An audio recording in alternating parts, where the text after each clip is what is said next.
Hey there. Welcome to my messy hair. Welcome to the Cult of Cinema. I am Aaron. This is my son Wes, Hello. and we are going to be talking tonight about a couple of things. We're going to talk about a big announcement, a big, huge, gigantic announcement that Yes. happened today. It got leaked out because Rue magazine actually had an ad for it in their magazine. I don't even think the company has actually put out an announcement of it yet, have they? No, I don't think so. I don't think so. Did you open up your Oh, I gotta get opened up. So for people, when some guys come here to talk, we will be doing Severin films, my complete Severin films collection. I'm going to give you the heads up. Hey, Ragman, welcome. You're the first Hello. one. I'm going to give you like the heads up on movies they get from Severin films. Hey, Amy. Ah. We are going to be talking about the big announcement. Who here has heard, before I go any further, well, I went like choppy for a second, you notice that? Yeah. Who here has heard about the big announcement from Severin films? Hey, Chris, welcome. Hello. Thanks. So you have to talk a little bit louder because you're not mic'd up, so. I know. I don't. My voice doesn't go very loud. I apologize. So who here has heard about the big server announcement? Before I say anything, has anybody heard about the announcement? Al Adamson, Joseph, you are right. I had heard that Severin had the Al Adamson documentary. Hey, Amy. So I expected, okay, well maybe they'll do, and I heard that they had Dracula versus Frankenstein. So I figure maybe they'll put out like a double feature like they did with the Giallo set and do like the documentary and the Dracula versus Frankenstein set. But they went epic on us. Really epic. So I'm going to show you guys this here. It's probably going to be kind of glowy, but I'll explain it anyway. So, not sure if you can see there or not. Probably not. A lot of weight there. But basically what it is this. And then we will do my Severin collection in a second, by the way. Severin Films are putting out an Al Adamson box set. And not just any Al Adamson box set. Not a pack of 2 movies. Not a 6-pack like some of their other movies, or a 5-pack like the well, that's right. I got another one that I got to get down too. Actually, 2 over there. See What one? the 2 box sets.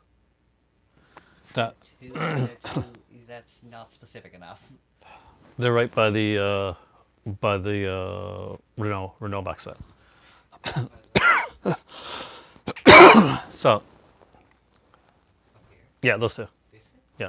So anyway, how many did they announce, Wes? How many movies? Was it 10? No. Was it 15? No. Was it 20 movies remastered? No. Was it 25? I don't know. I didn't count. It is 30. There is a box set of 30. Count them. 30 Al Adamson films being released in a mega set. That's a lot of films. That is a lot of freaking films. Not only that, but as Severin always does, there's going to be a package. And because they do like packages with different stuff in them. So they're going to do a mega bundle. When you get it, you'll get a signed poster. I'm guessing not by Al Adamson since, tragically he's passed away. Female bunch single, whatever that is. Dracula Fangs. Kind of want that. Satan's Saddest Patch. It's going to be huge, Amy. It's going to be huge. A Carnival Magic t-shirt and more. What type of films does Al Adamson make? Crazy films. He makes a lot. He makes exploitation films. Some super cheesy stuff. Yeah, it's like even bigger than the Herschel Gordon Lewis set because that's even more. So I will read out the films that are on the list. First off, there's going to be the documentary, the Blood and Flesh Al Adamson story. He had a fascinating life, which ended tragically. But the films that are on the set. Are you ready? I'm going to read these out now. Yes. There is Lost, Carnival Magic, Black Samurai, The Dynamite Brothers, Uncle Tom's Cabin, don't say it, The Fakers, Cinderella 2000, School's Out at Sunset Cove, Jesse's Girls, Girls for Rent, Blazing Stewardesses, The Naughty Stewardesses, Mean Mother, Death Dimension, Angels, Wild Women, the classic Satan's Saddest, starring H. Archibald Jr., who was in Iga, Brain of Blood, Dracula versus Frankenstein. That's a classic. I showed you the trailer. Yeah. With, of course, Jay Cornash is in that one. Hell's Bloody Devils, Dracula's Castle, Blood, Dracula's Castle, Horror of the Blood Monsters. Hey, welcome. Big set announcement. Halfway to Hell, Five Bloody Graves, Blood of Ghastly Horror, The Fiend with the Electric Brain, Psycho a Go-Go, and The Female Bunch. So altogether, that is 30 Al Adamson movies, remastered in a big set with commentaries, featurettes, and much more. Me too. I've seen a lot of these. How old are these films? These are in, like, I'd say we're looking at like the exploitation era. So you're looking at the 60s and 70s is what you're going to be looking at for Al Adamson. I don't know if any of them dipped into the 50s or not, but mostly I think we suffer like the 60s, 70s era. So old. You know, not old. So you're going to get like a lot of like monster movies and biker films and kind of like the comedy sexploitation stuff, like the Naughty Stewardess and stuff like that. Some of the earlier like kind of like the blaxploitation stuff, like Black Samurai, the action stuff like that. So it's going to be interesting to see the set as it comes out. It has the potential and the serious potential of being the set. It is only February, and this has the potential of being the set of 2020. Because there's 2 Vinegar Syndrome sets, which I know I'm going to buy. One's the Forgotten Spanish Horror, one is Giallo set. And those are fantastic, and I cannot wait to get them and put them in my collection with other Vinegar Syndrome sets. That being said, not yet, Ragman. No price has been announced yet. I think this leaked with Rue Morgues. I think they weren't going to announce it yet.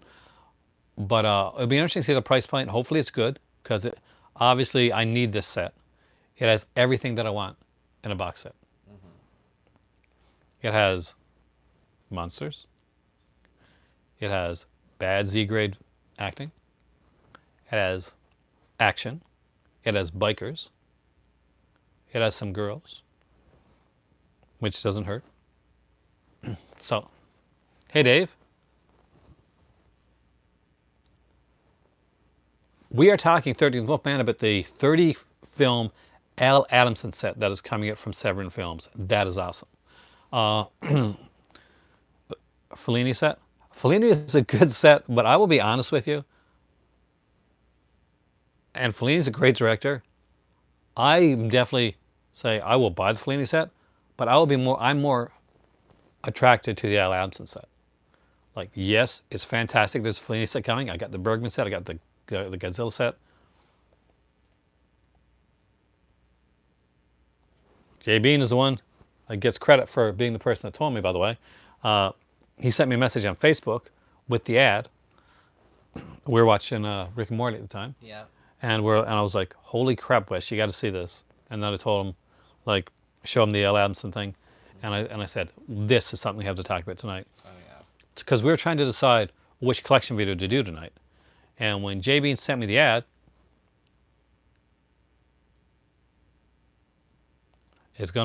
we were like, it's got to be Severin. I still haven't played the Resident Evil 1 remake. Have you played it? No. It looks like a huge set. I'm guessing they're going to put them like maybe 200 discs or something like that. I don't think they're going to put like a 30 disc set. I think probably like... That's what it was like getting me. I'm like, because from the picture, it doesn't look like it's going to be 30 discs in that. I'd say like maybe 15 like discs or somewhere around there. They'll probably double feature them with features on them. The biggest, like, as far as like movies, like largest collection, I guess, well, the Zadiichi set is probably like my biggest one. But like my one that I go to the most, what's going to be a bit telling about me, but at least 2 in a case. So yeah, that's the thing too. They could do like slimline cases too, 13 Wolfman. My Russ Meyer set, which is classic cinema. It is classic cinema. It's done back in the day. Russ Meyer. Okay. So that's the set there with the girl with the happy girl. Yeah. She's all right. The Nooch, Al Adamson. You're getting it right. The Hammer films. Oh, not at all. Not that they're bad films, but you have to remember they're not Hammer. Like the Hammer's gothic horror type quality. This is, you're like getting some biker films, you're getting some like cheesy action films. Cheese. It's Z grade stuff, but it's fun stuff. So if you've seen like Ted V. Michaels or Ray Dennis Steckler, he's better than Ray Dennis Steckler. But if you've seen that type of stuff, then you're going to kind of get a feel for it.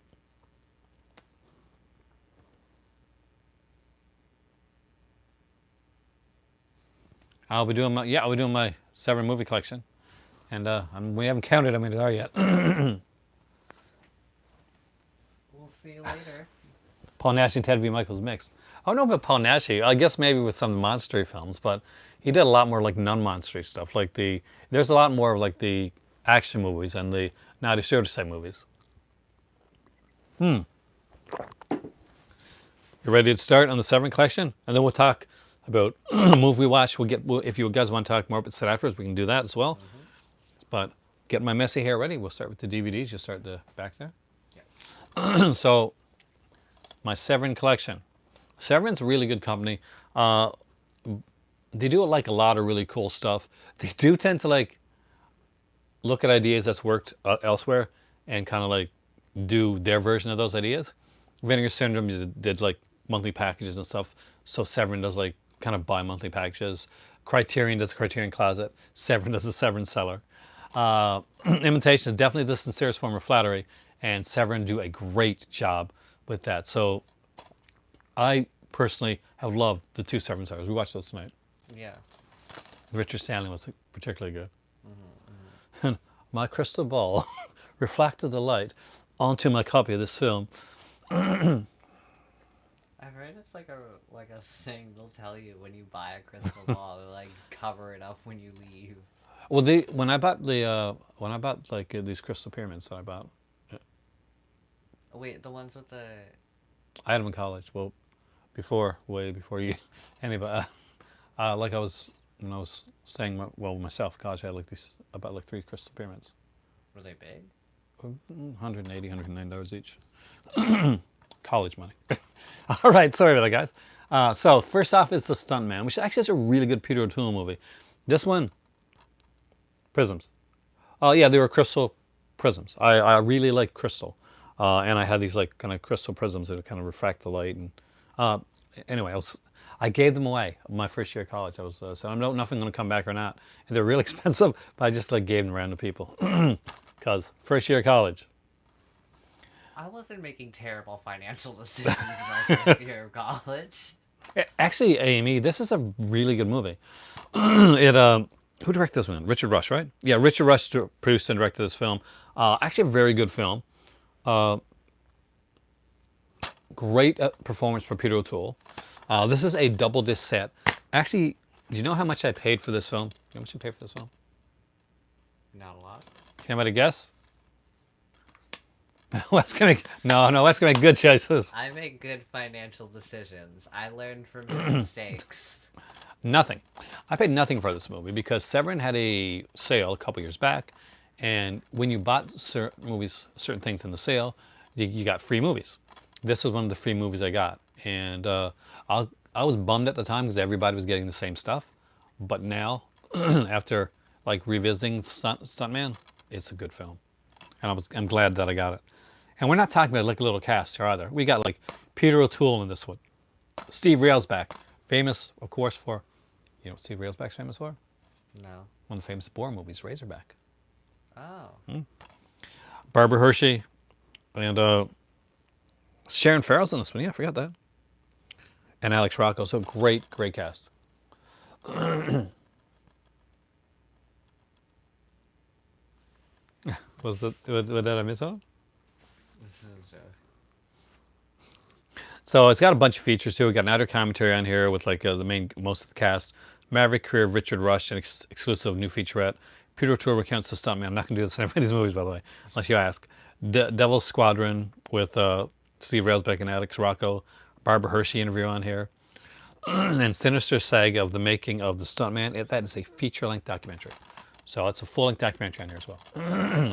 Yet another documentary. Turn the camera a little off. Yeah, just a little off. That's better. Because you're kind of in there, but not really in there. Like right there. Life Force, exactly. Which is a fantastic film, by the way. You've never seen it. Have you seen Life Force? You know it. Mathilda May, she's this vampire from outer space that comes down and she's nude. I'm saw her in the movie. She's No, I've never seen that. Patrick Stewart's in it. From Star Trek, Next Generation. Yeah, I know who Patrick Stewart is.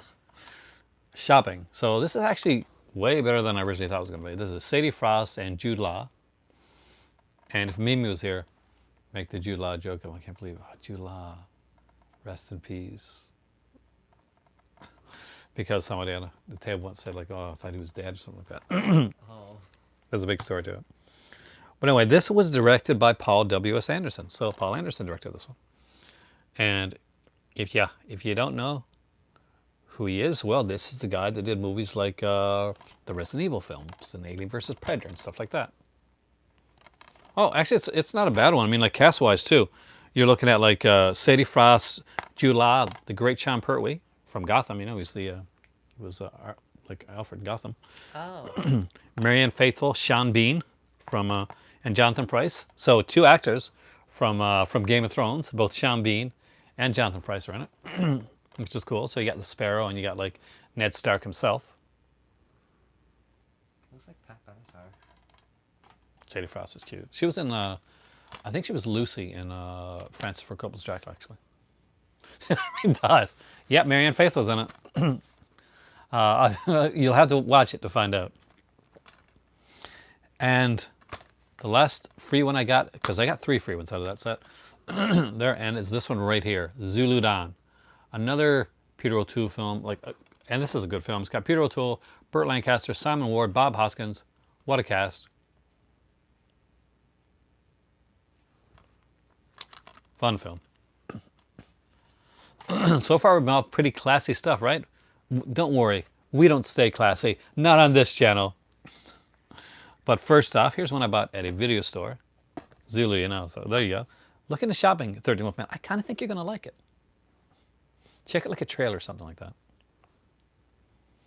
I may convince you.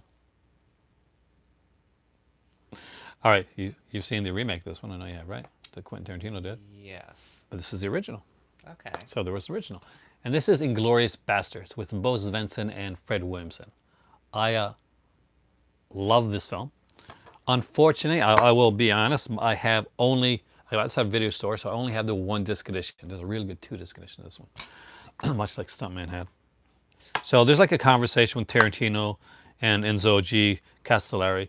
Yeah, it's actually Fred Williams. Oh, the hammer. The hammer's back. So this is actually a fun one. I got to upgrade it. I really did have to upgrade this one. It's a really fun film. I really like it. Enzo G. Castellari did like the Bronx Warriors film, stuff like that. And when I was showing off the Shameless stuff, he did a lot of that stuff. What's next? Are we getting to Intervision now? Oh, yes. Oh, it is the great one. This is the movie. If Severin ever has sales or anything like that, and you're on there, and you do not pick up this film, for shame. For shame. Oh, no. Fred Williamson. He's like ex-football player, blaxploitation actor.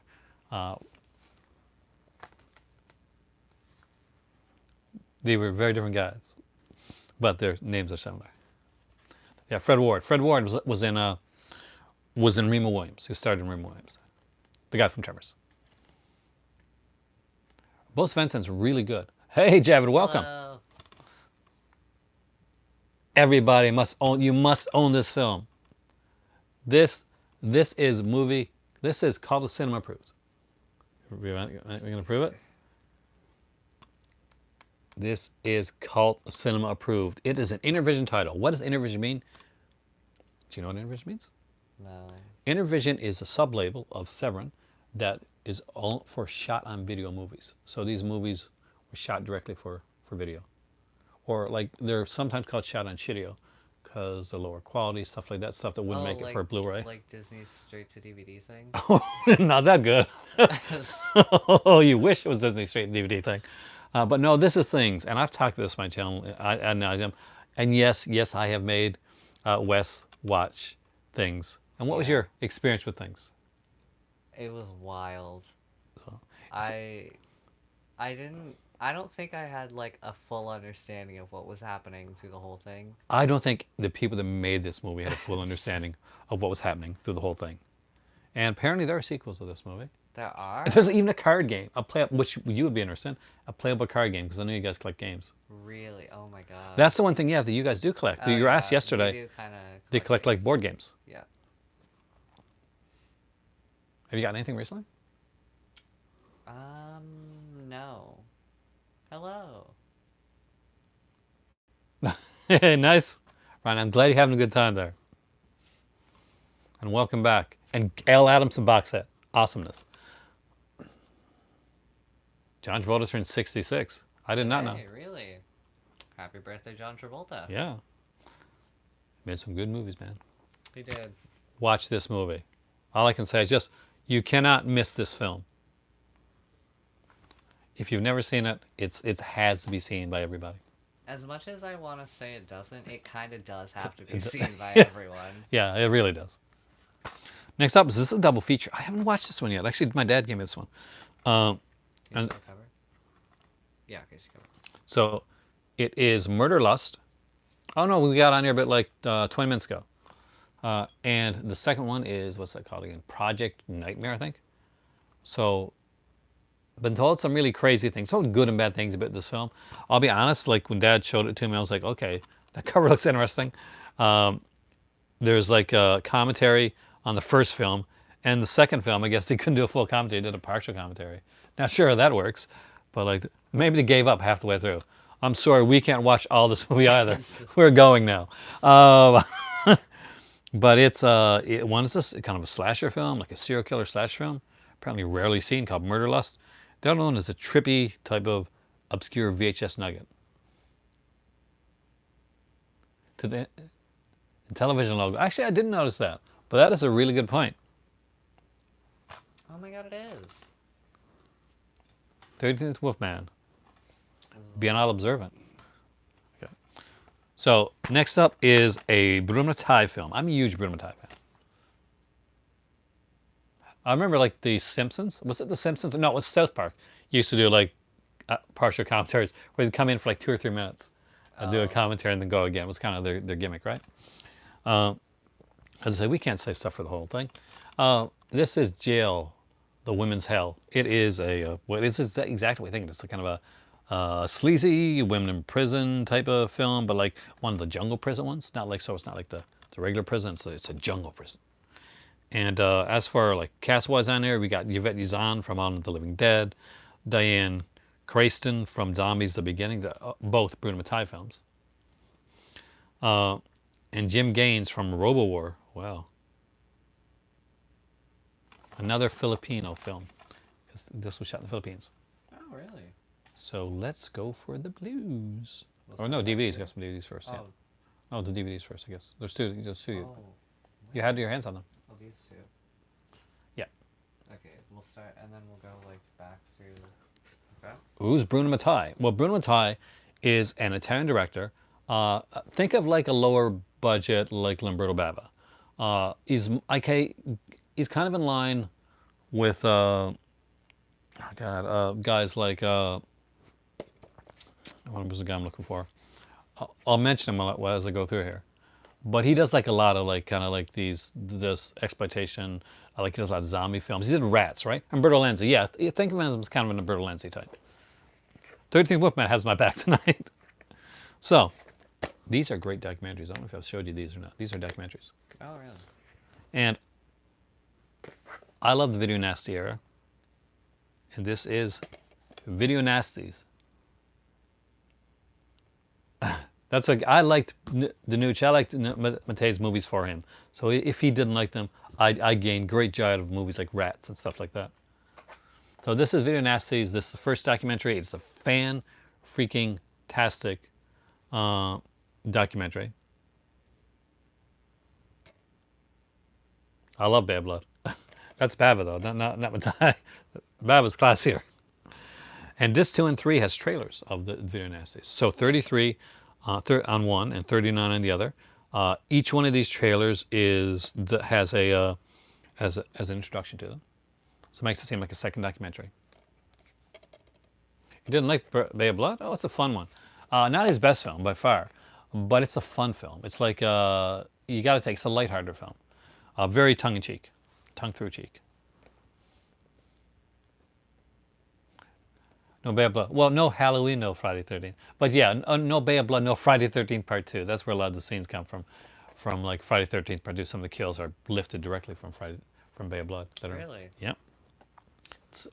Remember the wheelchair scene? With the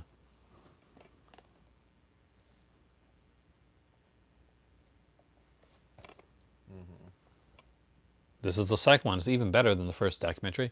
It's Video Nasties, The Definitive Guide, Part 2. There's like a tagline for this, though. A Draconian Days or something like that. Though it's not listed on here. And again, you get the documentary. And you get like 82 more trailers with introductions. Okay. And through these, you're going to get like all the good like video nasty trailers. These are documentaries and trailer tapes and extra documentaries like put in there. Are we at the blues yet? I believe so, yes. Yeah, let's not do these slipcover ones first. I shouldn't last. Okay, well then we'll go from this way out. All right. So, documentary. You're going to need a couple documentaries on here. This is one of my favorites. Got to check to make sure. Okay. And that is the one done by Frank Henenlotter, who made Basket Case and Frankenhooker and other classic films like Brain Damage and stuff like that. It has a really big amount. That's just Cravens. No, I did not actually. Wes, you chose your own name. I chose my name, yeah. That's Sexploitation. You know what? If anyone can guess where I picked my name from by the end of this live, you get a personal high five.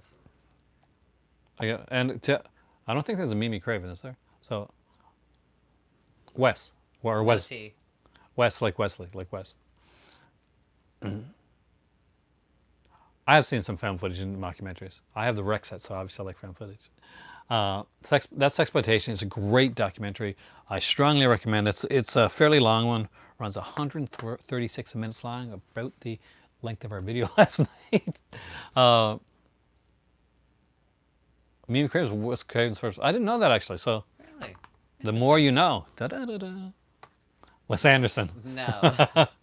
Definitely not. Wesley Crusher. Who? He doesn't watch Star Trek. So Wesley Crusher was a character from Star Trek Next Generation. Oh yeah, I've heard that before. This is an Intervision Blu-ray, only Intervision Blu-ray I got. Queen of Blood. And this is by the guy from from Fangoria, actually, Chris Alexander. It is kind of a throwback to the older, what's his name? Sorry. John Rollin film. So it's kind of a throwback to the old John Rollin films. I think this was shot, this may be the one that was shot on an iPhone. What? Yeah, there's a few films shot on iPhone. I think it was shot on iPhone, actually. Oh, Which is pretty brilliant.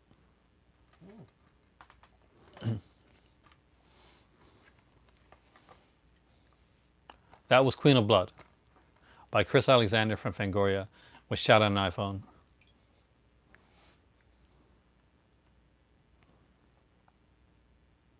That's okay.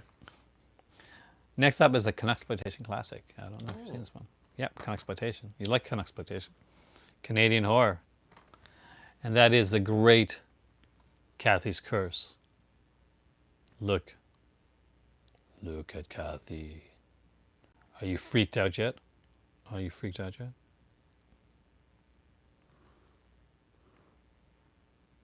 Actually, really good film.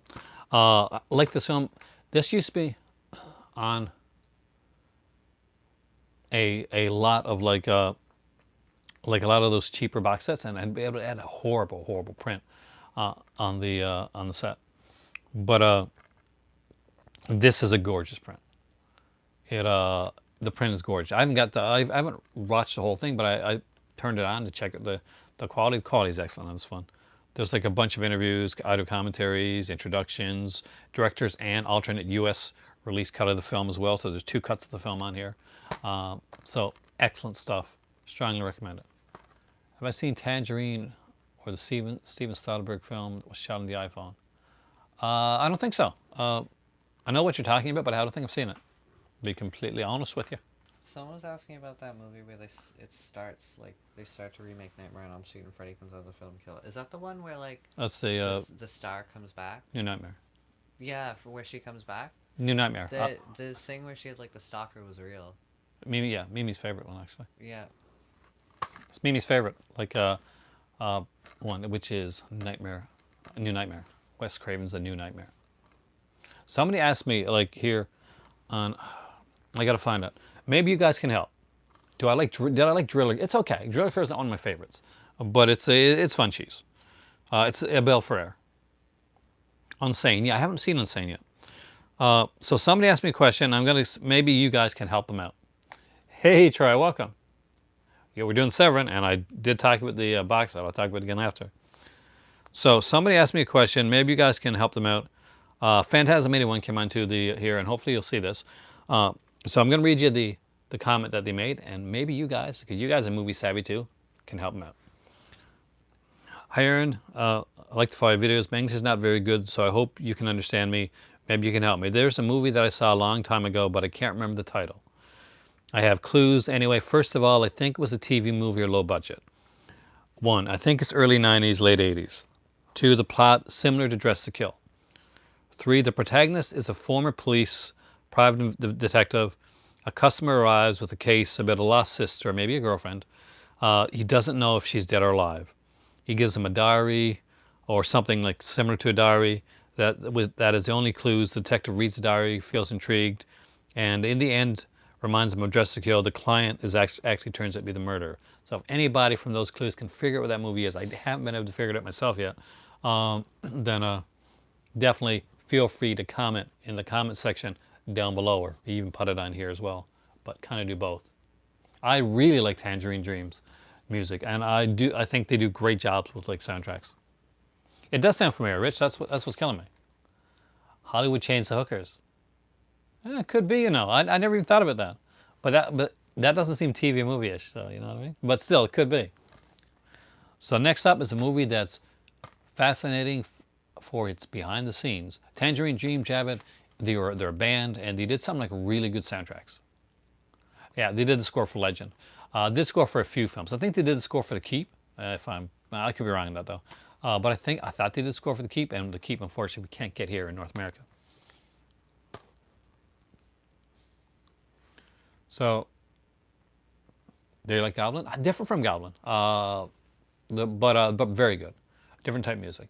So this is Blackenstein. Love the hair. So big. Well, it's the cool afro hair. I wish I had afro hair. What's really neat about this, there's 2 versions of this film on here, but unfortunately, the guy that did the film, the writer producer of the film, was killed. He was murdered. So there's an Adamson connection right there, man. And there's like they talk about it on the disc. So really interesting that.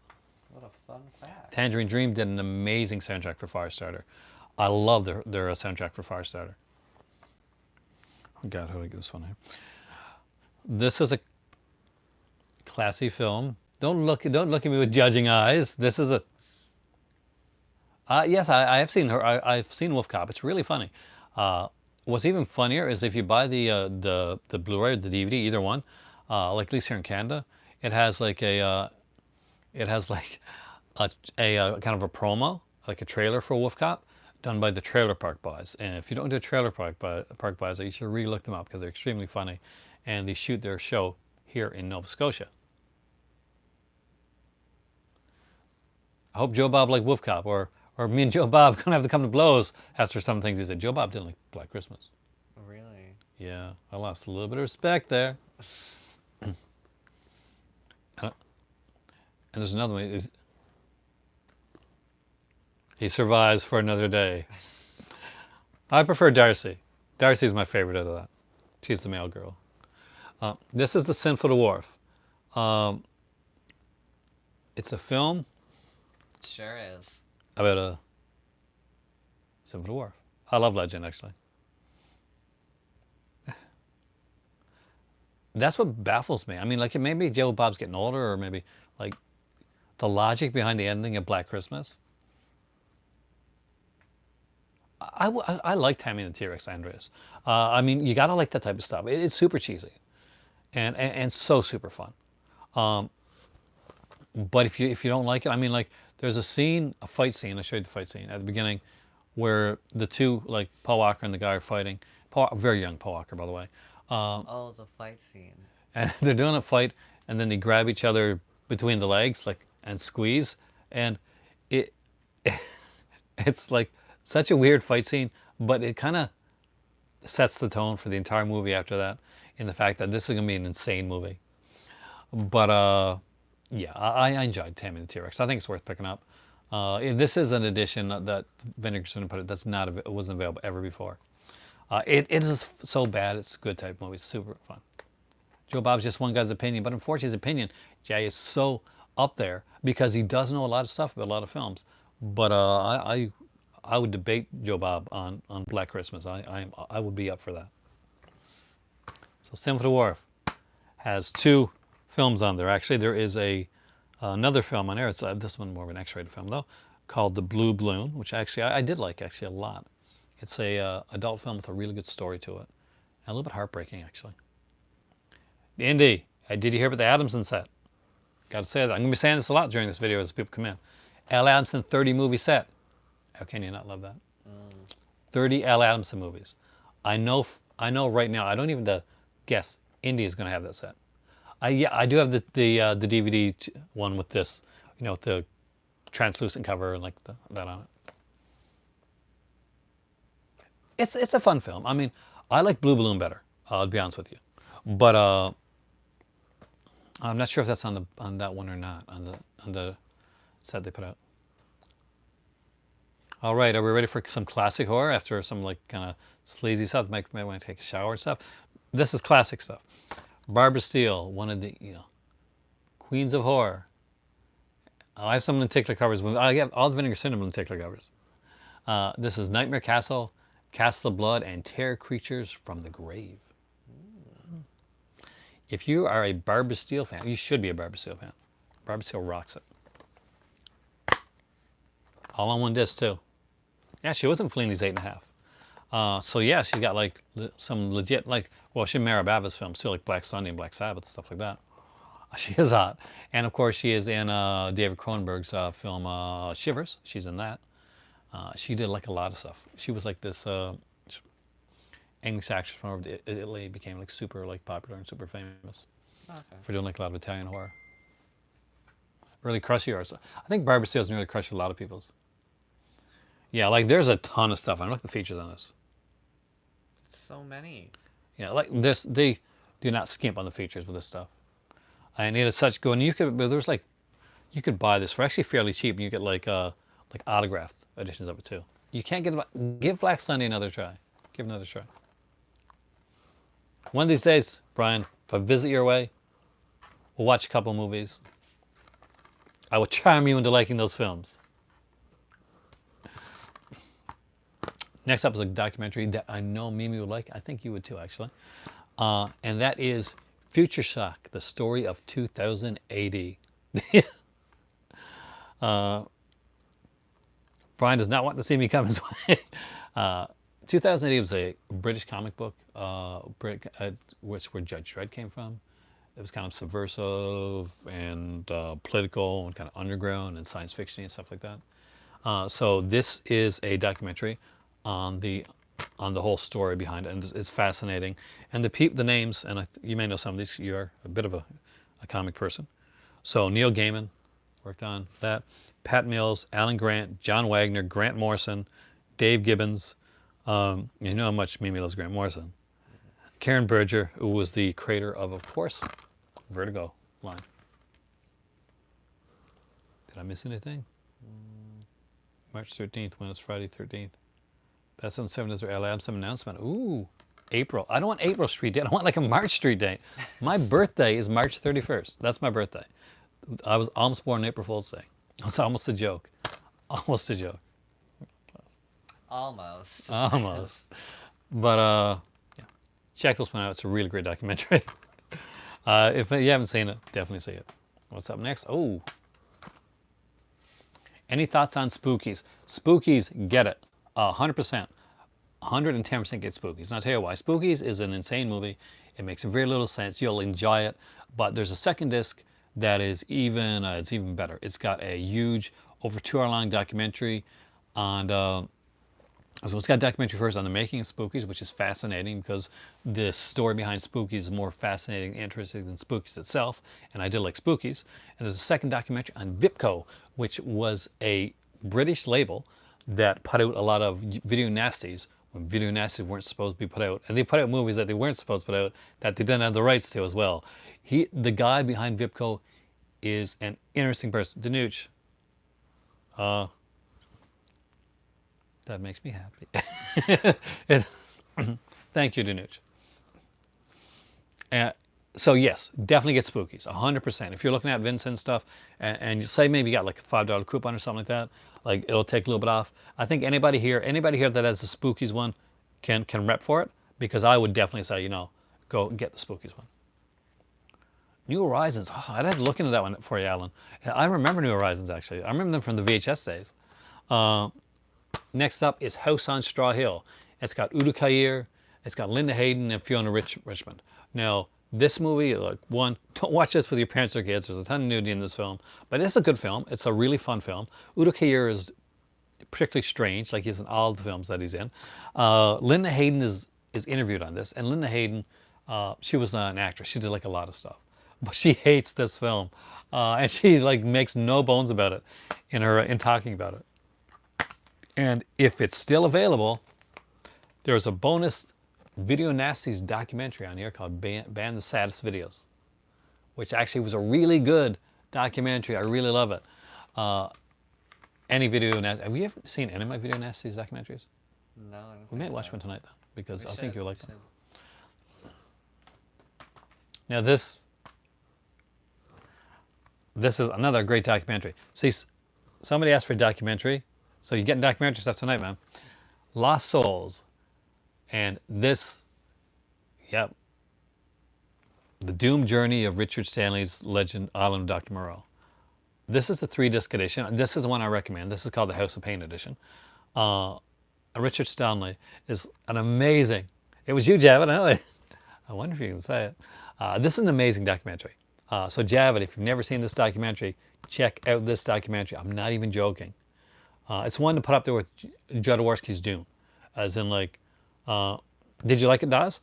Like, it's insane. Richard Stanley is definitely an interesting character. He's one of those guys that he's strange, and he's almost like too smart, and you can tell like he's got all this like kind of like knowledge in his head, and it just comes out in the oddest ways. I have seen The Island of Dr. Moreau with Marlon Brando. It was really bad, but. All the Colors of Jello. Actually, we'll get in that one as well, too. It's actually a fun one. Yes, he is the director of Color Out of Space, which made him popular again, made him like big, and he's going to be doing like more of them. Oh, Brian, it is bad. It is really, really bad. Like superly bad. Watch this. Like, watch this documentary. That's as much as you need to see on Dr. Moreau. Like, because Richard Stanley's Dr. Moreau. See, Richard Stanley is an academic. Like, as crazy as Richard Stanley seems, he's definitely an academic. He studies film. He just doesn't like film. He loves films. He breathes films. And he likes, you know, he likes genre stuff, he likes books. He loved All in the Dr. Moreau. This was his favorite. like Hardware, Dust Devil too. He did Dust Devil. Not as Marlon Brando was hard to work with. It's called Lost Soul, the doomed journey of Richard Stanley's Island, Dr. Moreau. And I will be honest, Brian, I know you'll like this one. I really do. I'm not even joking. This is one that you'd watch more than once in your collection. But Val Kilmer was the one that really, really killed it on the set. Like Marlon Brando was always hard to work with, but Val Kilmer was like extremely, extremely bad. It's well, yeah, the experience is right. Yeah, he was going to cast Barbara Steele. He had Richard Stanley's Dr. Moreau would have been insane, but in a good way. Feature-wise on this, because I do have to talk feature-wise on this one here, because this one is really that good. I got to watch that Warren Ellis documentary. I haven't seen it yet, but I would definitely say it would be like Stanley. So aside from like the regular stuff and the commentary and like interviews and stuff like that with Richard Stanley, the second disc is called the H.G. Wells Files, and it has like a 1921, was considered last for a while, German version of Island Dr. Moreau, silent version. H.G. Wells on film, featurette with expert Sylvia Hardy, and an interview with Richard Stanley on H.G. Wells. And the third disc, well, that's because it's his job. Like rarely do people want to talk about their job when they go home. People like it may be acting and make that, but still it's his job.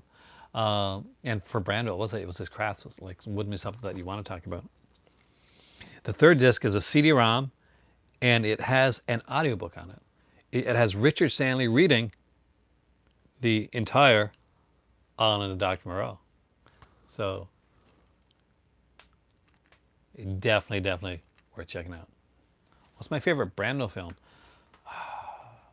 I don't know. I don't know. I watched any Jim. It doesn't look familiar, man. Jan's Sandberg. Maybe I have and I don't know it, but I don't think I have. I love this. You watched part of this one. Yeah, I did. I love that. So this is one of my trailer ones. I don't have a lot of trailer stuff, but this is Kung Fu Trailers of Fury. There's actually a sequel to this, the second one of these. Really? Yeah, On the Waterfront. On the Waterfront's a classic. So, yeah, I'll go with On the Waterfront too. I'm going with Javid on this one. On the Waterfront. Could have been a contender.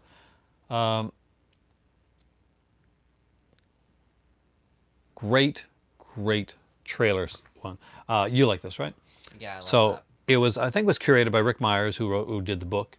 Wild One's another fantastic one. There's an audio commentary with Rick Myers on here. Some really good classic like kung fu films on here. it's really good. Great, Angela Mel, like a bunch of them on there. This one has like the Godfather, yeah. You know, I didn't even think The Godfather. Like a classic. Oh yeah. Like, and I didn't even think about it. Next up is a classic. Want to see a Bruno Mattei film? Another Bruno Mattei film? A classic Bruno Mattei film? I'm not big on Apocalypse Now. I mean, I got to give it another chance, but I've watched it a couple times and it's never really got me. Like it, but I don't like really love it. Yeah.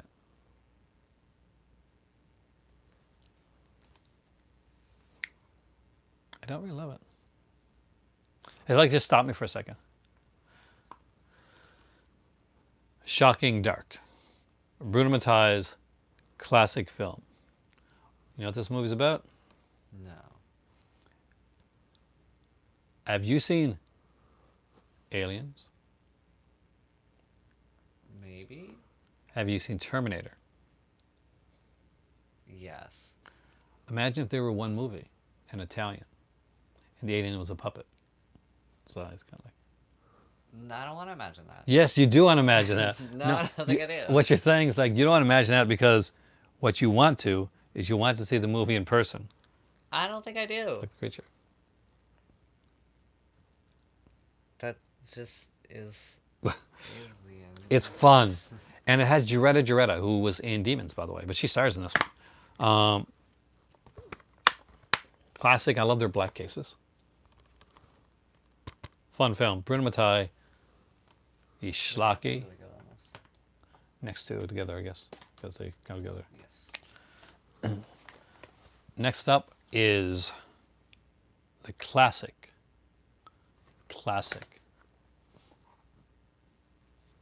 Zombie 3. Not 1 or 2, but 3. Okay. It's a really fun film. It's got Lucio Fulci in it. Story and screenplay.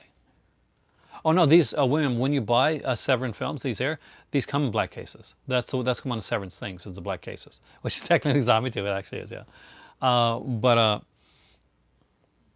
this is written by Claudio Fragasso. Oh. And does that sound like a fancy name? Because Claudio Fragasso wrote Troll 2 and directed it. Oh. So, classic. So you know it's not going to end well.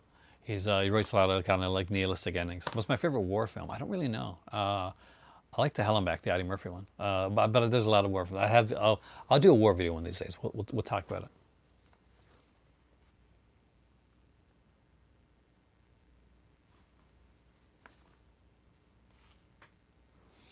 And next up is Zombie 4, After Death.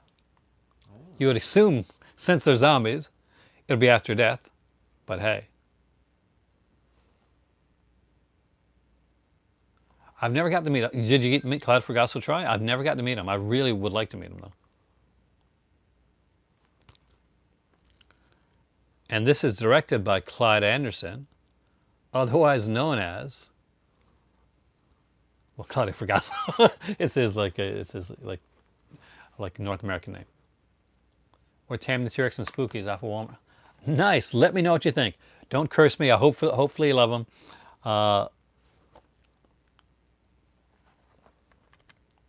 Long Stay. Long Stay is a good one. I haven't seen it in a long time though. What's the one with the...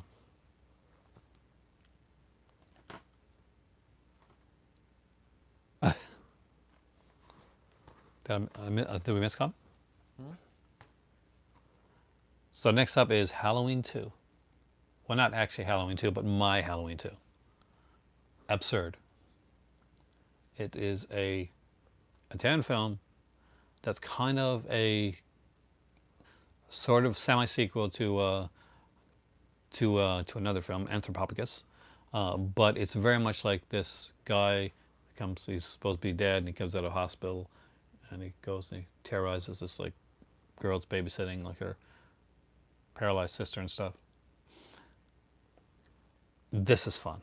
This is super fun. What's really good with this, and what's good about the last ones, and I should have showed this on here, I didn't. But yep, that's what I was about to say, Ragman. The one neat thing that Severin does, and it's one of the best features that I've seen, is that they put the soundtrack to the film on a lot of their stuff.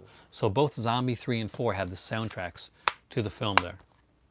I don't have Robo War yet, actually. I really want it though, but I don't own it yet. Absurd also, if I'm right, has the soundtrack. Yeah, it does. Oh, 32 Whipman, you got to get Absurd. It's absurd. It's, and I say this every time, but they try to like Americanize the film. So how they do that is like, what's big in America? If you think like what's really big in America, like Guns. sports, Sports. football. Yeah, football. Yeah, I was gonna. So football. So in this movie, like the lead, well the adults in the film, I guess the adults are off because they really desperately need to watch football. But so much so, and I'm not even joking here, that the guy runs over a guy on a motorcycle and leaves him there because he's rushing to get home to watch the football game. And he's literally so they go and watch football and they eat spaghetti. Correct. It is, yeah, the football, it is really hilarious. What's really cool is the guy that he runs over is Mikel Save, who directed Stage Fright, and I talked about it last night in another film as well. So he's in this one as well. Oh yeah, you gotta watch this one, man. Someone asked if your kids have been to the U.S. No. Not yet. We're going to go, but we'll down the road. Yeah. We'll go. Stage Fright is one of my favorites, actually, Amy. The original Stage Fright.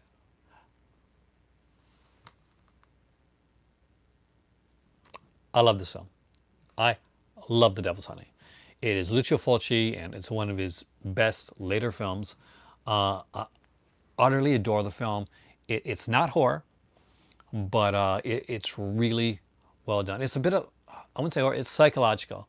It's almost kind of like a thriller. Shopping list of ones you don't have. Nice. Let me know which ones you get. Let me know which ones you like. But did you like this one? I actually really adored this one. So if you've never seen it, definitely check it out. Brett Halsey's in this one. And amazing cast. We're getting to this. Slip covers. Classics. Actually, yeah, somebody actually told me, David, that 80 films were releasing Devil's Honey. Oh, did you? Did you get a good review? Next up is The Changeling. It's a classic ghost story and one of my utter favorite ghost stories of all time. Changeling and actually Ghost Story, Peter Straub's Ghost Story, I really like as well. This, again, is a great film, a fantastic soundtrack, and yes, the soundtrack is included on this one here. Has anybody else having problems with my with this live stream freezing? I bought this one at Sunrise Records.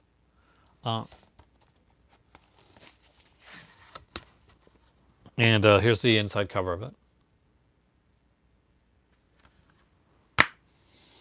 And you can see there's the blue soundtrack. Thanks, guys. The blue one is the soundtrack, and the red one is the Blu-ray. I think it might be you, Alan. Try refreshing the page. It might help you, Alan. That happens to me sometimes. Yeah, YouTube gets kind of glitchy sometimes for me.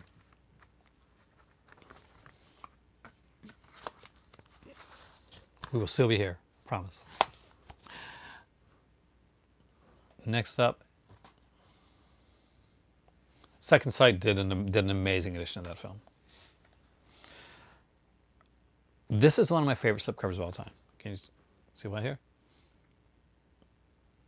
Because Good. yeah, so this is the slipcover for Jack the Ripper. Now this one is it's a really cool film. It was done in England. One of the first kind of like Jack the Ripper kind of modern like stories. I love the fact that it looks like one of those pulpy like kind of covers, like paperback covers. It has that feel to like a paperback style cover to it. And it is gorgeous, fantastic. It has this kind of like, there's this kind of gimmick thing where almost all this movie is in black and white except for one scene. Really? There's one scene in color. Do you want me to tell you? Yeah. So the killer gets squashed by an elevator and the blood comes out in color. Oh. I think I just ruined that for everybody.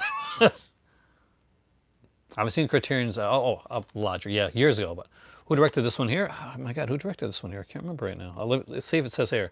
I know Lee Patterson's in it. Written by Jimmy Sangster, one of Hammer's greats. Directed by, I don't know. I'm going to say Joseph E. Levine. I'm going to be wrong. Robert S. Baker and Monty Berman. So it's two directors. There are, this is the special edition that originally came out. So Jack the Ripper is like, I think it's 50s, right? 59, yeah. And there are 3 different versions of the film on here. It is region free, just so you know. This movie here is region free. And one of them is like they put like a super lot of nudity in like one of them because I guess the European version. What year? 59. 59. Oh. I recommended this one to you guys when it came out. Hopefully a lot of you guys got it, and that is the Wax Mask. So this is a really fun film. It was originally meant to be directed by Lucio Fulci. He passed away. So J.R. Jones looked for somebody else to direct it because he wasn't going to do it himself. He was a little bit too close to it, and Fulci's passing was kind of like kind of hit him a bit hard. So they got special effects director from Italy, pretty much the Italian Tom Savini, Sergio Stavletti, to do Wax Mask. And Savini kind of has a cameo, sort of, in this film. Watch out for it at the beginning of the film. What did I think of From Hell? I wasn't a big fan. I liked the comic, but I wasn't a big fan of the book, the movie. Most expensive movie I really don't know. To be totally honest with you, there's movies I got that have become expensive. That like the I guess my Harry Potter set's probably really expensive. The Russ Meyer set, like the Vincent Price Volume 1. You can rewind live video on YouTube. Actually, that's kind of cool. So there's some great features on here. If you haven't checked this out, and I love the inside cover. Oh, that's cool. Yeah. So there, it almost looks Terminator-esque. Yeah. But the thing is, it's not a cheat. This actually is in the film. So, most expensive movie ever made? Does anyone know? Yeah. How was it? Oh no, Heaven's Gate's probably feeling pretty expensive after it bombed so badly. Next up is a Soledad Miranda one, and done by Jess Franco, of course, because Soledad Miranda was the original Jess Franco muse. Unfortunately, she passed early on, but he met and fell in love with like Lena Romay, and they they were together after Lena Romay passed. Like Jess Franco went shortly after, and this is She Killed in Ecstasy, which I really, really adore this film. And what I really like about like this is that they kept the really did admire the artwork of the film. So they put a slipcover like this, and they gave you the artwork on the cover unadulterated with nothing on it. I appreciate that. Yeah, there's no logo on here. The name's not on here. You slip it out of the case and you get this, and it's fantastic. And this is the one that had a Jess Franco soundtrack CD. This is an early one where they were doing CDs. So this as a CD from Vampire Lesbos soundtrack, She Killed in Ecstasy, and The Devil Came from Akasava. So 3 Jess Franco movies soundtracks on one CD. Up next is the other Soledad Miranda Jess Franco one. I haven't heard of it now. I got to look into it because you got me kind of curious now. Right. And that is Vampire Lesbos. I like this better than the Count Dracula one that he did, actually. I've seen a lot of Jess Franco. This actually is one of my faves, but I'd have to go through them all again. I got to do a Jess Franco video too. I've been saying I got to put a list. I got to do a list, like a Google Doc list. Of, like, videos to do. So, this is the cover. Again, another unadulterated cover for. Yeah, it is neat. I like the way the slip covers are done, and you get like the art, just the like purely art covers. I appreciate that because sometimes you find really nice like cover art, and you're like, I don't want the logo. Yeah, and again, the new Jess Franco Severin. There's a few just like that I need to get. Well, Avatar would have been expensive, yeah, but they made back their money on that one for sure. Vampire Lesbos, it's definitely worth checking out. Yes, YouTube. This channel is not for kids, which every time you make a video now, you have to say, yes, it's made for kids, or no, it's not made for kids. Obviously, we know what mine says. Family friendly, no. It doesn't actually. It cuts down on my ad revenue, but whatever. Killer Crocodile. Love this film. It's super cheesy and fun. But you know what's almost like as cheesy and fun, maybe even a little bit better?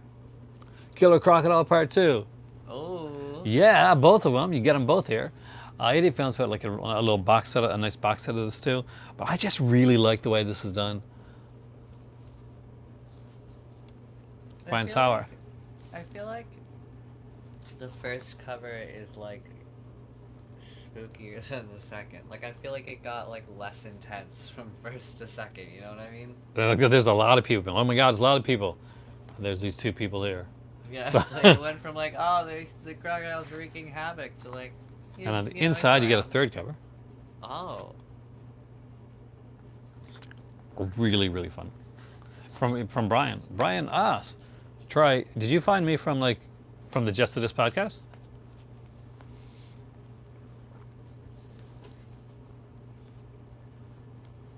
Oh, I gotta be careful for this one. Yeah. You gotta cover it down here too, probably. Oh my God, I didn't see that. And then Yeah, I maybe- was on for Vinegar Syndrome. No, this is good. Yeah, okay, that's good. I did like a couple of Vinegar Syndrome podcasts with Brian, and I did like one kind of like just like kind of like 5 movies that we had in our collection that we hadn't watched yet. And we're supposed to do another one down the road. So when he's not so busy, we'll get there and we'll hopefully get another one done. So Brian, don't forget me, man, if you're watching this video. Okay, so Emmanuel and the Last Cannibals. I really had to censor this cover, by the way. Yeah. Excellent film, great soundtrack. I love Emmanuel and the Last Cannibals, I really do. And you guys know me, I don't like cannibal films, but I like Emmanuel films, and I like Lord Gemser. And I like to get this friggin' slip cover so I can actually show it. Because the slip I cover, like slipcovers, but I also hate how, like, so you can actually show the one. yeah. So this is another cover for Emmanuel and the Last Cannibals. This one I can show you.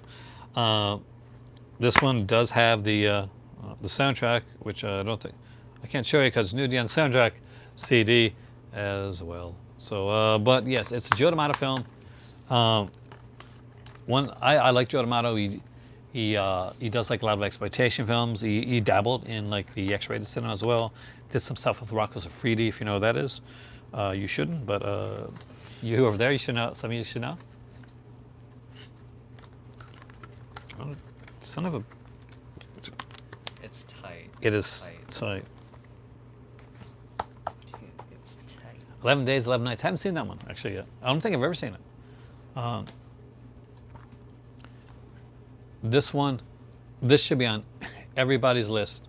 Oh yeah, and so what Joe D'Amato did, like Zaraka's Free, some of his more expensive adult cinema, was actually directed by Joe D'Amato.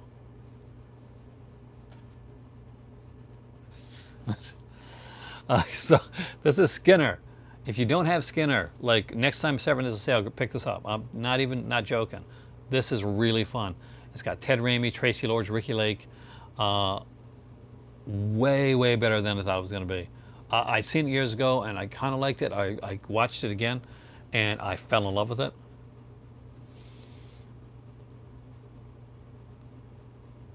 And this is super cool. It's better than Thinner. Yes, it is better than Thinner. But Skinner is super awesome. Ted Raimi does an amazing job as the killer in this movie. If your favorite Severin release, there. See, Indy has some cool taste. And what's really cool about this one is the features on this are really good. Now, Skinner is probably most famous because the guy that produced the film, the guy that did this film here, actually was the boyfriend of Heidi Fleiss, who was a Hollywood madam. So you get to hear different aspects of the film from different people, and each person has a very different view and take on the film. First, it's the director, producer Ivan Nagy. That's the one who was the boyfriend of Heidi Fleiss and was known for like certain, like maybe some mafia type things. There is director with the screenwriter Paul Hart Wilden. There's an interview with Sam Raimi, and there's a very interesting interview with the editor Jeremy Karsten, and really worth checking out. If you watch this movie, don't just watch the movie. You got to watch the features on this one. They are fantastic. We're getting down to the box sets, aren't we? This one first? Yeah, we'll go with this one first. Yeah. So we got to make sure there's no new tie on that side. On the other side, I think. Yeah. All right, so this is All the Colors of the Dark. That's an 80s like sexploitation comedy. I don't you've seen Hard Bodies. Good stories, but I don't think you've seen them. Unless you have them on at some point when I'm around, I don't know. And All the Colors of the Dark, All the Colors of Giallo. It's a box set, and we'll take out these here to show you. First up is the Sergio Martino classic, All the Colors of the Dark. I really like this film. It is super trippy. Actually, I heard that like Fan Silent got bad reviews, and you know what? Shag those reviewers. I want to see it anyway.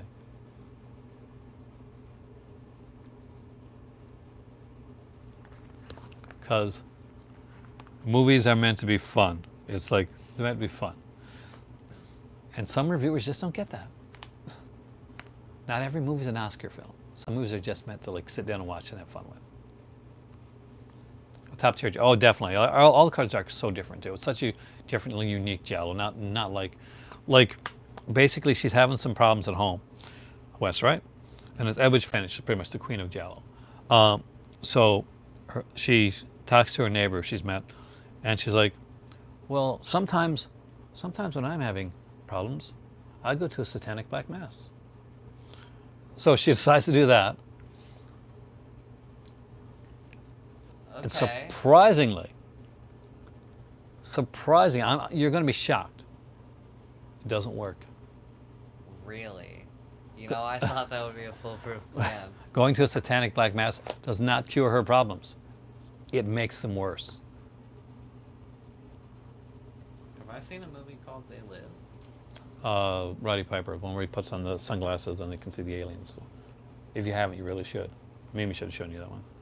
I feel like I might have. It's not. Yeah, I know, man. We think like black mass, cure, all right. So next up is a really cool box set.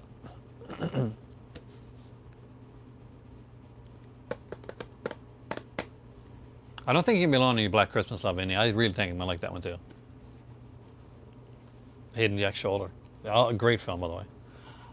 Hemisphere Horrors. Again, I recommended this one. This box set I think is sold out now, but during this last Severin sale, I pimped this box set like crazy, and hopefully some of you guys were able to pick it up. This one's on sale on Amazon. Definitely worth picking up, dude. Some cool stuff on here. I think we watched Blood Drinkers, is the one we watched. I'm pretty sure it was. This is like Filipino, like vampire horror films. So, and they're really good. They're really good. They're really fun, really cheesy. So this, and produced by one of the great producers of all time, Sierra Santiago.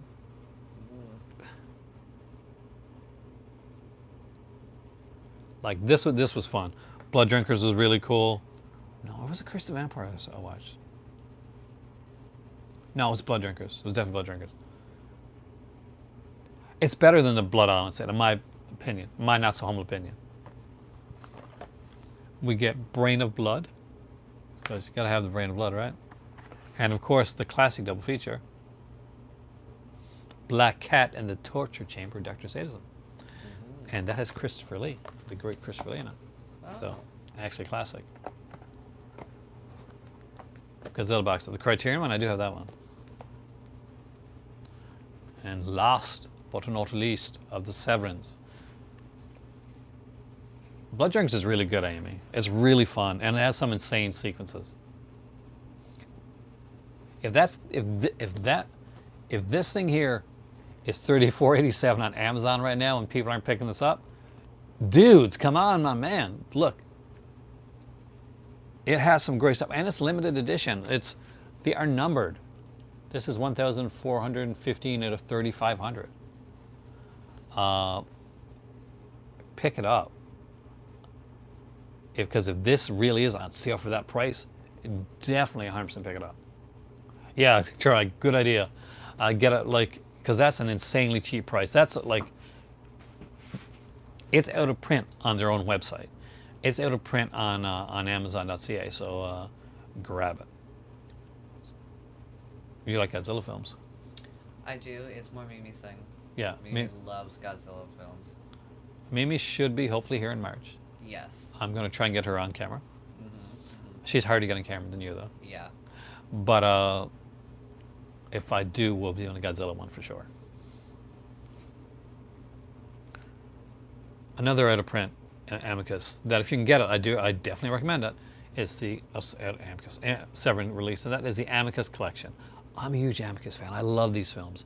Amicus is famous for their anthologies, and they do have one of their great anthologies on here.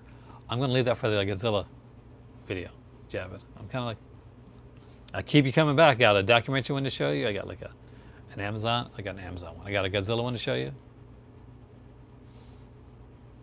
Do you remember the chip eating videos? Yes, I do. Those were fun. Oh, you know what I got upstairs? What? Have you ever tried the flaming hot nachos? No. Can you eat those now? Like the nachos? Because I they're could the eat like cheese? maybe one. Because we can do like a...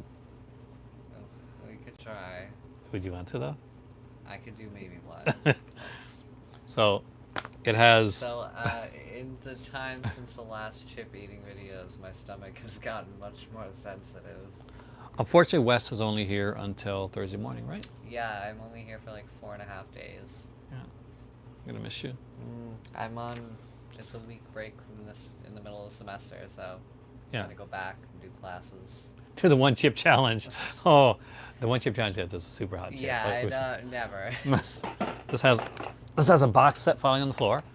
This is, and now the screaming starts, which is Stephanie Beacham and of course Peter Cushing, Herbert Long, Patrick McGee, and the great Ian Ogilvy.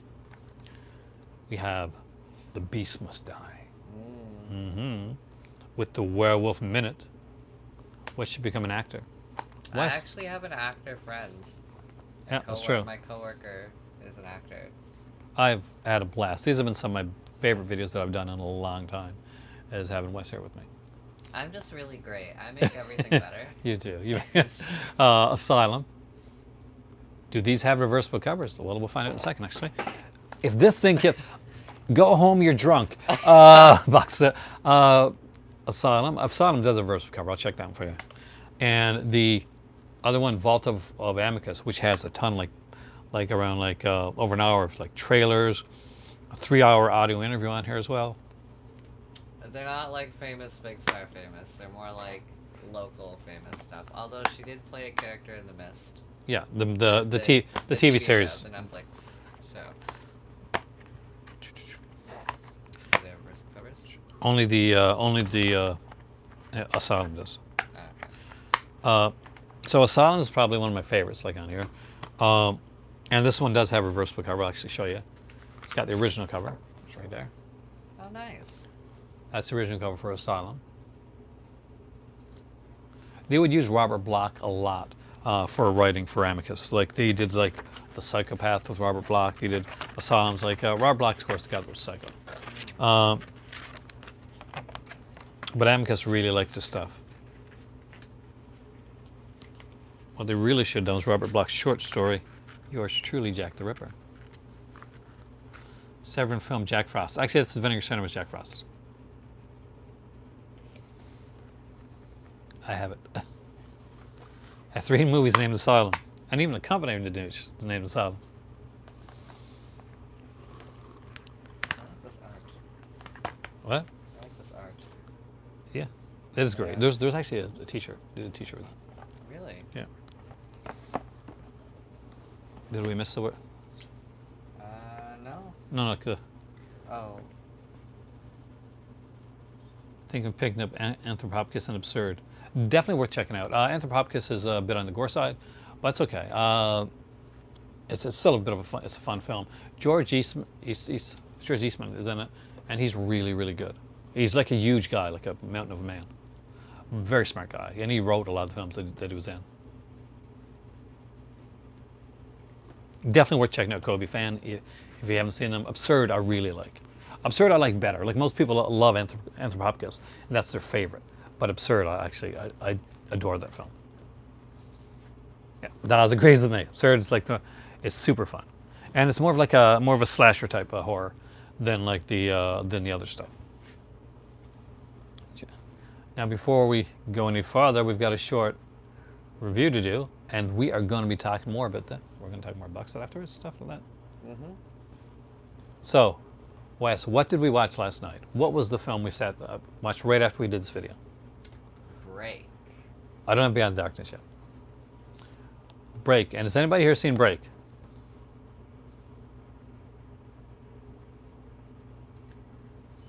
It's a Russian film. It is Russian. And it is about these 4 people that go up on those old school, kind of like the snow, like the gondolas. Yeah, kind of like Frozen, except it's actually, I'm not sure if it's on Shudder. I got a lot of Shudder exclusives. That wasn't one of them, but it might be on Shudder. But basically, they're going up in this gondola, like this. Show the gondola thing there. Yeah. So this is kind of Yeah, like it's like a cable car type thing. Basically, it's a cable car for like in the in the winter type thing. So they start to go up, Mm-hmm. and one guy, like one of the boyfriends of the main character, stays down. He doesn't go up because he's looking for something, but won't like give too much away. But they go up like so far, and it breaks down. So the guy that's like on the bottom is goes down to look, kind of like to check to make sure everything's working okay. And he gets there, and he hits the thing to, like, the generator, the backup generator, to get it working again. Unfortunately, as he's looking at the cogs, the big cogs for the to make it go, he has the keys on his neck, and they get caught in the cogs, and he gets hung. He basically accidentally hangs himself, and obviously stopping the gondola right up in the middle of nowhere. So you have four people up there, and first like, oh, it'll be okay, it'll be fine. And this New Year's Eve, and they celebrate New Year's, and they got like champagne up there, and they're just like just enjoying the time. But by the time morning comes, and 8 a.m. comes, and then 9 a.m. comes, and they realize nobody's coming. They're up there. The four of them are up there. It's getting colder and colder. It's starting to freeze. It's getting stormier. It's getting it's getting snowy. It's getting windy. A lot like Frozen, except Frozen was on like they're sitting down on the thing, and you could literally kind of break your legs, but you can jump down on Frozen. But you on this one here, there's no you're not like getting out and climbing your way down. There's no way to do that, and they find that out actually very quickly in the film. It is a Russian film. It seems to have been like dubbed. No, not Let It Go Frozen. The Frozen that was done by Adam Green, the guy that did that shit. Yeah. Yeah. But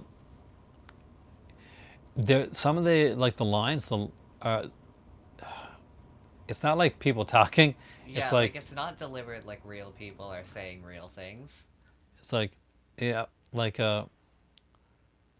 Wes, do you think we should eat some of the food that is there? I think that would be a good idea. It would be a good idea to eat the food. The food is good. Yes, it would help us because we are hungry. We are hungry for the food. Yes. But that being said, it actually is a fairly decently suspenseful film Yeah, it's actually pretty good. with a really good last like basically ending to it.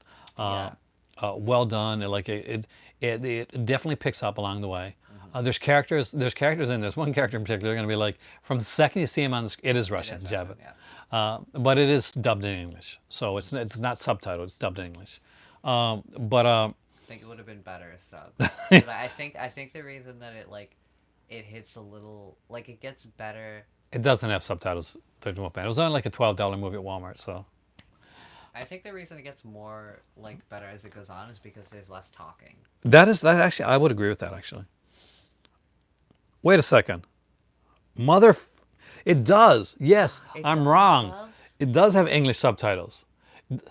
So this does have English. I didn't know that. I Like think maybe some of the stuff would have come across better too, like I should have looked in the settings. in cultural differences. Yes, it 'Cause, says Russian, like choice of English or Russian with English subtitles. So yes, you can watch this with subtitles, which I will eventually do one of these days. yeah, we're Actually, gonna, you guys do it and tell me how it is. because I'm kind of curious to see how that goes with that. But Break was a really fun film, especially the last 30 minutes or so of the film. It really picks up the pace. The danger really comes in there. I would definitely watch in Russian if I would have known they're doing that.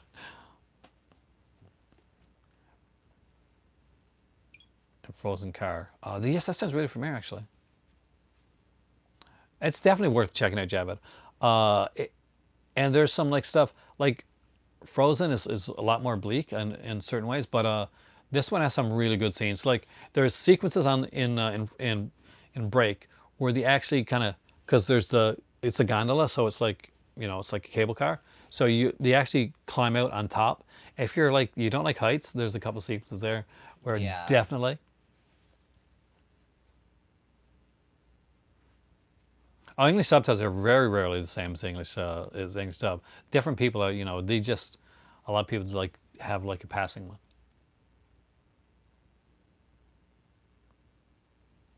What's just that new Patrick Harris movie? I don't know if I've seen it. I think I've seen it, but I can't remember it.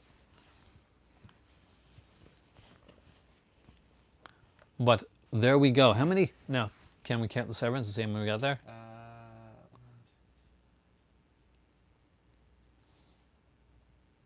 'We're counting the Severins. 35. 35. Is the box sets as one, though? Oh, well, yeah, the box. I counted these as one. The box sets count as one. 3. Have I seen A Lonely Place to Die with Melissa George? I think I have, actually. I like Melissa George, so I probably have. It sounds familiar. Any Severin titles I would recommend as must-haves? Wax Mask, definitely a must-have. Skinner is a must-have. Like in the horror stuff. I think Things, which is a cheesy Introvision like Severin sub-label shot on video film, is a must-have if you like really kind of Z-grade bad films. It's a great one to have drinks with, have some friends over, that type of thing. Let me see there. That's actually a really good question. If you like documentaries, like almost every documentary that Severin put out is really, really good.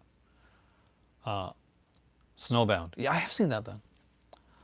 Wax Mask is an amazing release, an incredibly amazing release. But those are the ones like kind of like roll off the tongue. I like the ones, I like Absurd. Absurd is one that I would say. Screwballs and Loose Screws, I don't own them, but they're actually fantastically like fun sexploitation films. There's a lot that I don't own, see? But like the other ones that I've seen there. The Genocide Major Tear. I knew, I tell people that, I say, you've got to watch the Argento segment for Wax Mask. And like people are like, is it that? Yes, that's that good. And it's that like touching. I really didn't get into live. I mean, I saw it when it came out, but it was never one that really like stuck with me. Beyond the Darkness is actually kind of fun. Beyond the Darkness is about a guy. It's kind of like it's got a necrophilia type portion to it. It's fun though. It's not what you think. Yeah, necrophilia is so fun. Axe and Co-ed Killer, I don't have those. I've heard good things about those. But there's so many. I mean, like if you like classic one, then the Barbara Steele one's a definite must to get. Exactly, B.O. I'm not going to pronounce it right, so I'm not going to. I'm going to just say Beyond the Darkness. But I'm trying to think of some other ones there. Yeah, there's like great stuff. I mean, can't go wrong with necrophilia. Yeah. Classic stuff. No, but it is like Beyond the Darkness is actually a pretty good film. I actually remember getting the Shriek Show edition back in the day. Someone at some point asked if I have seen the Mario anime movie. I haven't. I think the message was deleted, but I did see it. Sorry, I didn't answer sooner. It was a while ago. Oh, there's some great stuff. And Kobe fan, if you're a fan of like documentaries and stuff, I do recommend picking up those 2 Video Nasties documentaries. They're usually fairly like, well, especially on sales, you get fairly cheap. And Video Nasty stuff is really fascinating. It's both a documentary and a trailer tape, so you get both, which is awesome. If you're into like Giallo stuff, they're all the colors of Giallo with all the colors of the darkness. You can get that's a 2-pack, really cool stuff. So lots of great stuff to choose from with Severin. Next time Severin has a sale, we will definitely be talking about them. I am super excited. You know, I'm super stoked about what I'm excited about. Oh my god, the name. Al Adamson one. Al Adamson. Yes, the Warlock. I was just talking about at the beginning of the video. The Al Adamson box set has me super stoked. I am so excited about 30 films. Oh my god, that's a lot. That's a lot of films. That's Bergman level classic. Am I going to get the Jess Franco one? Yes. Not right away, but I will be getting it down the road. I'm probably waiting for the sale for that. There's a few I have to wait on. But there are so many good ones. Who's Al Adamson? He does a lot of cool, cheesy, kind of Z-grade films, like from anything from like kind of sexploitation to horror to biker films to action films. You got you got the Al Adamson one pre-ordered? Oh, you got the Jess Franco one pre-ordered. You got me confused there for a second. I was like, Al Adamson one doesn't have a price on it. But I'm super excited about the Al Adamson one. I kind of wonder what's going to be priced at. Is it like John Waters? No, it's a very different type of film as John Waters. John Waters films they're gonna be really good. If Stephanie was there, she'd take me to task for saying anything bad about John Waters. Warriors, I've always seen Warriors. The Warriors come out and play. Yes, I have. I'm an '80s kid. Of course, it's Warriors. It's like the classic for me. Is that the Open Pleasure bundle? Is that what you're looking at? Cries of Pleasure, Night of Open Sex, The Astrologer, from the director of The Exterminator. Lena Romay in those two films. Oh, I'm definitely going to have to get those. I'm usually a Lena Romay fan. How big is my collection? Not really. Around like probably around 5,000 or so. And growing because I'm buying stuff all like throughout. But not that large. I guess around 5,000 or so. You should check it out, Ryan. It's a cool one. You haven't seen any of his films? Not even like Dracula versus Frankenstein? Which I think originally was supposed to be like a biker movie, but they like totally changed it.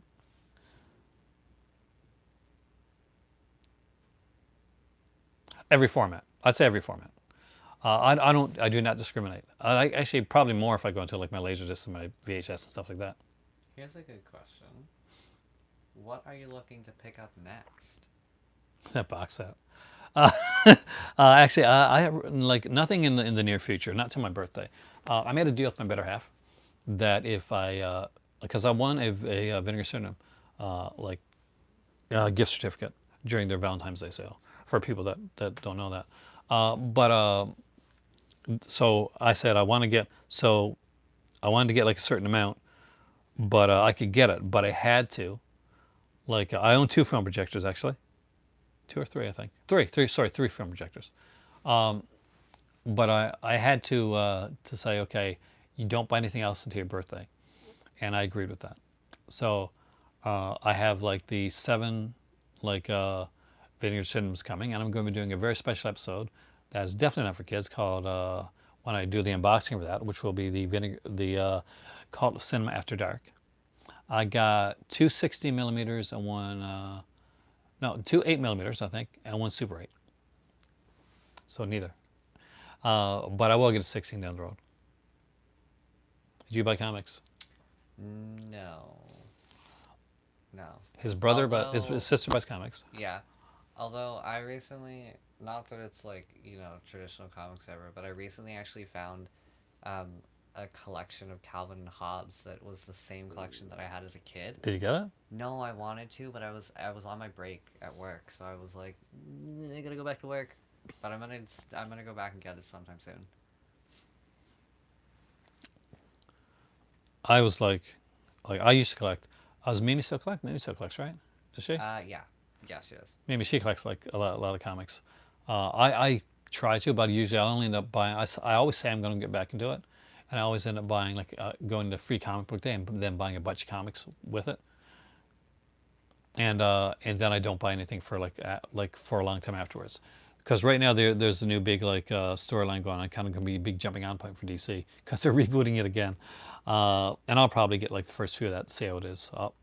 Right now I'll probably buy graphics more so than regular comics, so I would love to buy comics again. Mimi has like so many comics on Comixology. Yeah. That's what did I pick from the sale? I was not saying, actually I did a video before, Kobe. I don't remember the ones that I got like totally. I did go for all the adult titles, like so. Hopefully you're not offended by that. But I did go for. Let me think. I got Taboo. I got the Taboo double feature with Taboo 2 and 3. I ended up getting Pretty Peaches trilogy because that's a classic. Mascara, which had like kind of the limited edition slipcover, and there's a few others. Come back for my unboxing, and I'll show you them. And there's like a lot of features stuff to talk. And I am not even joking. The films have a lot of features to talk about. Right?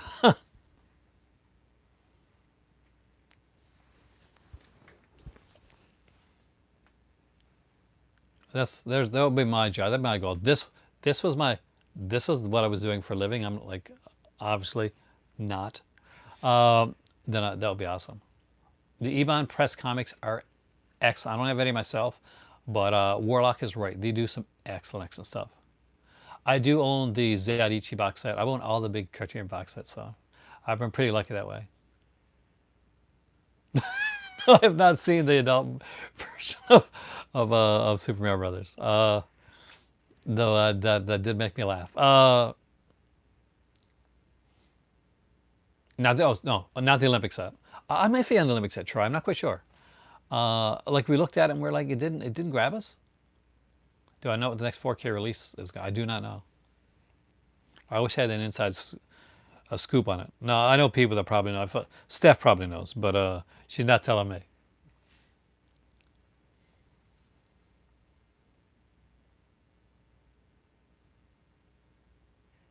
That is the truth.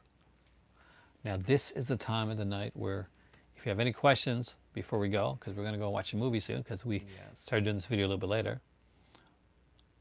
Box set of Showa. I don't actually. Is 4K worth investing? I like 4K, Ricky. I really do. It's not forever. If you like, here's the thing. One good thing about 4K is that 4K discs are region free, across the board. They're region free. So if you buy a 4K disc, like you can. Do you watch adult films? No. Like, he's not going to tell me anyway, but I don't think so. Honestly. I don't think so. But it's like all 4Ks are region free. So anytime you buy a 4K film, the 4K editions are going to be region free. Now, if they got a Blu-ray attached with those like Blu-rays, they're going to be region locked into whatever region they're in. But the 4K discs themselves, they'll all be region free, and that's a big thing with me. I think that there's a lot of really good ones. Carlito, have a great evening there, man. Well, I'll be getting the Jaws 4K, probably not right away, but it's one that I'm going to be looking at. I got a lot of versions of Jaws, so I really do. I really love that film. I said I was going to look for version of Jaws for you, because I think I have more than one here. If I got an extra one, I'll give you one. Right. You don't you like it when your dad gives you films? Sometimes, yeah. Someone says no shame on adult movies. I just don't watch them. Yeah. It's not. I'm not like I would say if I did. I don't have any like secrets per se. I just. So you're not like don't. Michael Bolton. Michael Bolton's a major cinephile. No. No, that's right. No. Lonely Island. Oh. The Jack Sparrow song. Oh. Let me know, Kobe. Come back. Welcome to the Call Cinema, and come back. Let us know what Severin you end up getting. I'm a huge fan of Tino Brass, Ricky. My dad got me into Tino Brass. That's true. The first one that I ever saw was All Ladies Do It, and that I really, really kind of like fell in love with that film. And then I think it was cheeky, and I have a Tino Brass box set actually. Do you have any cliffhanger serials from the 30s and 40s? I've got a couple. I got not a lot. I used to have a lot actually, but I got like stuff like Shazam and stuff like that. Now the Captain Marvel one. So what was that? You asked the question. Oh, the best gift that I've given you, or something like that. Yeah, the best gift. You can't say money. Life. You can't say money either. No, I don't know. Probably like. I guess. In like under what circumstances? Because I mean, you've gotten me a lot of it. Like the gift that you give me, how good it is depends on the time of my life. So like, you got me a laptop, which was like the best thing at that time. But you also got me a drawing tablet when I was younger, and at that time in my life, it was the best. I just like stuff you get me in general. Like, you always get good stuff. I'm pretty cool when it comes to the gifts things. Yeah. It's sad as you got older, and it's like you're more like the money person. I'm like thinking like, oh, I can't go for the cool gifts. It's not that I'm more the money person. I just don't want as much. Does have a great evening there. Looks like we're gonna have to go too, because look, people are starting to bail now. Yeah, we're gonna have to leave. We've worded our welcome. Welcome. Someone asked if I've seen Candy Samples films. I don't think you have actually. Probably not. Someone also said if I want Asian movie recs, let me know. I do. Yeah. I've seen the action. My dad usually. Me and my dad have a lot of similar tastes when it comes to movies. I have. Give us a gift certificate. Gift certificate. Vinegar send him gift certificate. Yeah, sure. They have other stuff besides adult films. But I guess I'll do like the outro. That's totally original, and has never been done before. Yeah. I see you by the clock on the wall. Do you know the song? No. That it's time to bid you one and all. Oh, you don't know it at all? No. Goodbye. Farewell. Adieu. So long. Take care. It's a rum up. Wayne and Schuster was a Canadian like comedy show. What are you playing on PC right now? What I'm the thing that I want to play next is Minecraft because they got a new update and I want to play it. So answer is Minecraft. And with that, guys, I am Aaron. This is my awesome son Wes. Yes. You guys are the Call to Cinema, and I lost my mind there for a second. And yes, you're right, Troy. Because the Tinto Brass set I got is from Cult Epics, actually. That's the one I got. You probably have it too. Wes is looking at starting a game channel I am when looking at it. he gets time. Yep, in the future. And I will let you guys know. I'll keep you guys updated on that. If Wes starts a game channel, you will. You will be the first to know. And I will talk to you guys soon. Have a great evening, and it is time for tea. Do you think so? It is. I really want tea now. Have a great evening. And we'll talk more about, I'm so excited about the Adamson box set. I really am. Yeah, I can tell. I'm super excited.